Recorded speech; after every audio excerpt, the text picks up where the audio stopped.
नमस्कार दोस्तों, स्वागत है हमारे यूट्यूब चैनल रंगीला भारत में।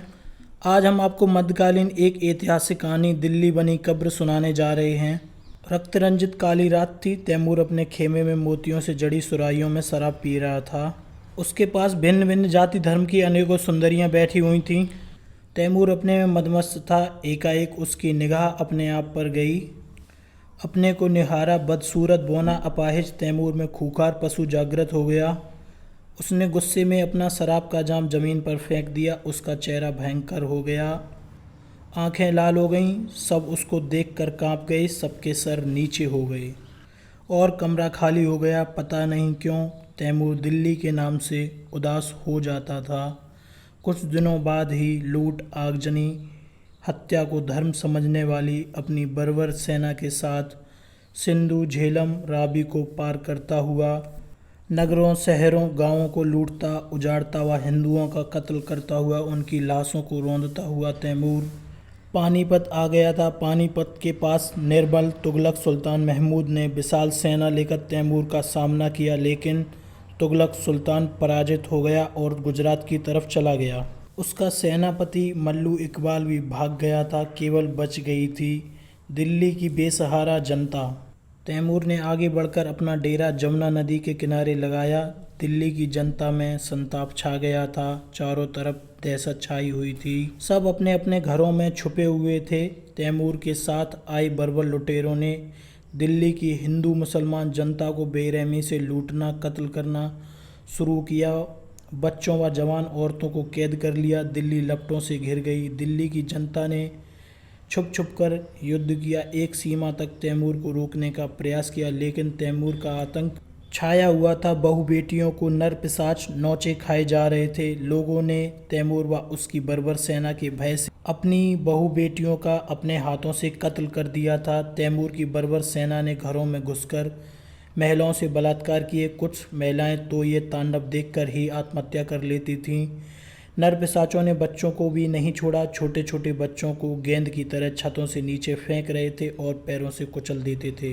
बूढ़ी महिलाओं के नाक व कानों से सोना चांदी के जेवर इतनी बेरहमी से छीनते कि उनके नाक व कानों से खून बहने लगता था। जगह जगह लाशें पड़ी हुई थी। पशु पक्षी लाशों को नोच नोच खा रहे थे। उन लाशों में एक रूपता थी, जीवित प्राणियों की तरह। उनमें जातीय व धार्मिक भेदभाव नहीं था। वे नग्न, अर्धनग्न लाशें थीं। खून का प्यासा तैमूर शराब के नशे में घोड़े पर चढ़कर लाशों से पटी दिल्ली को देखने के लिए चला। रास्ते में पड़ी लाशें व कटे अंगों ने उसका स्वागत किया। तैमूर ने देखा कि पेड़ पर लाश लटक रही है। पूछा, यह कौन है? सैनिक, यह दिल्ली के कोतवाल की पत्नी की लाश है, जो सुन्नी मुसलमान था। एक लाश के सर पर चोटी को देखकर तैमूर बोला, यह खुदा का बंदा नहीं था क्या? सैनिक, यह काफिर था। जब तैमूर सैनिक को देख रहा था तो उसकी निगाह सैनिक की जेब पर गई, जिसमें से कुछ चमक रहा था। तैमूर ने पूछा, जेब में क्या है? सैनिक चुप हो गया। दूसरे सैनिक ने जेब में हाथ डालकर हीरे मोतियों की एक माला को निकाला। माला देखकर तैमूर को गुस्सा आ गया और तैमूर बोला, तेरी ये जुर्रत अपने आका से धोखा। और तैमूर ने सैनिक की गर्दन धड़ से अलग कर दी। तैमूर आगे देखता है, कहीं जनेऊ, कहीं बुरके भी जल रहे हैं। तैमूर बोला, दिल्ली तो ज़्यादा ही खौफनाक हो गई। सैनिक, हमारी सेना ने मुसलमानों व उनकी औरतों को भी नहीं छोड़ा। तैमूर बोला, हिंदुस्तान को हम अपना क्यों समझें? यहाँ हम दौलत लूटने आए हैं। हिंदुओं के साथ साथ मुसलमानों पर भी बहुत पैसा है। क्या मुसलमान एक दूसरे मुसलमानों पर हमला नहीं करते? और इस तरह भारतवर्ष की आत्मा दिल्ली लूट ली गई। तैमूर ने अपार दौलत और हजारों औरतें, बच्चे व अनगिनत बंदी बना लिए थे। दिल्ली लाशों से पट गई थी। तेज दुर्गंध फैल रही थी। लाशें सड़ गई थीं। तैमूर का उद्देश्य पूरा हुआ। तैमूर दिल्ली में शान से घूम रहा था। उसको इस नरसंहार की कोई चिंता नहीं थी। तैमूर आगे बढ़ा तो रास्ते में दो अपंग आदमी मिले, जिनके हाथ व पैर तैमूर के सैनिकों ने काट दिए थे। अट्टहास करते हुए तैमूर के आगे आ गए। तैमूर ने पूछा, ये कौन है? तो वो अपंग आदमी बोला, मैं राख हूँ, राख। तैमूर ने समझा पागल हैं दोनों। एक अपंग फिर बोला, कुत्ता, नर पिशाच, तू भी एक दिन राख बन जाएगा।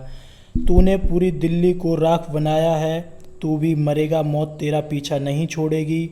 तैमूर भयभीत सा हो गया, बोला कलम कर दो इनका सर। और तैमूर उनको रौंदता हुआ आगे बढ़ा। तैमूर ने प्रस्थान का आदेश दिया और अपने देश को लौट चला। कभी भी तैमूर अपनी मौत से पीछा नहीं छुड़ा पाया और समरकंद में 2 गज ज़मीन में उसको दफना दिया गया। और ऐसी ही नई नई कहानी सुनने के लिए हमारे यूट्यूब चैनल रंगीला भारत को सब्सक्राइब करें। जय हिंद दोस्तों, धन्यवाद।